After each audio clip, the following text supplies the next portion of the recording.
Rutherford, నేనే కాదు, మా భారతీయులెవ్వరూ ఏనాడు ఇతరులను జయించాలని, రాజ్యాలు స్థాపించాలని కోరలేదు. ఎప్పుడూ ఇతరులే ఈ రత్నగర్భపై ఆశపడ్డారు. దుర్జన దండయాత్రలతో రణరక్తసిక్తమైన నా దేశంలో రాజ్యాలు స్థాపించారు, రాళ్లలో కలిసిపోయారు.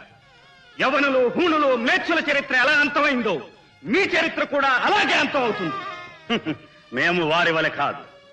మేము మీ ప్రజలకు ఎన్నో మేళ్లు చేసిటమే. ఏమిటా మేళ్లు? పాఠశాలలు, కళాశాలలు కట్టించటమే.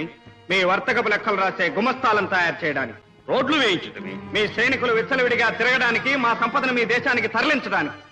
మీకు నాగరికత నేర్పితిమి. నాగరికత? మీ దేశాలు కళ్ళు తెరవక ముందే నా దేశం నాగరికత నేర్చింది. మీకు బట్టలు కట్టుకోవడం చేతగాని రోజుల్లో ఇక్కడ పట్టు వస్త్రాలు నేర్చారు. మీకు భాష లేని కాలంలో ఇక్కడ గణిత శాస్త్రం పుట్టింది. సమస్త శాస్త్రాలు పుట్టి పెరిగిన ఈ వేద భూమికి నువ్వు నాగరికత నేర్పావా? ఆత్మవంచన రూదర్ఫర్డ్, ఆత్మవంచన. అది ఎంతయో గతం. ఇప్పుడు ఈ దేశమునకు మేము పాలకులం. పాలకులదే నాగరికత. వారు చెప్పునదే వేదము, చేయనదే ధర్మం. బానిస దేశమందు పుట్టిన మీకు మమ్ము సేవించుట ఒక్కటే మార్గం. కాదనుటకు హక్కు లేదు, ఎదిరించుటకు శౌర్యము చాలదు. శౌర్యం? శౌర్యం మీ ఒక్కరి సొత్తే కాదు. ఇక్కడి పాలుడు సైతం పులిలా ప్రత్యర్థి సేనా సమూహాన్ని కసిమసంగుటే మా దేశ ప్రతిష్ట. వెన్నుపై దుమికే వీరసింహం జోరు నిలిపి సత్కరించి జూలు దులిపే ధైర్య సాహసాలు మా సొమ్ము రూదర్ఫర్డ్.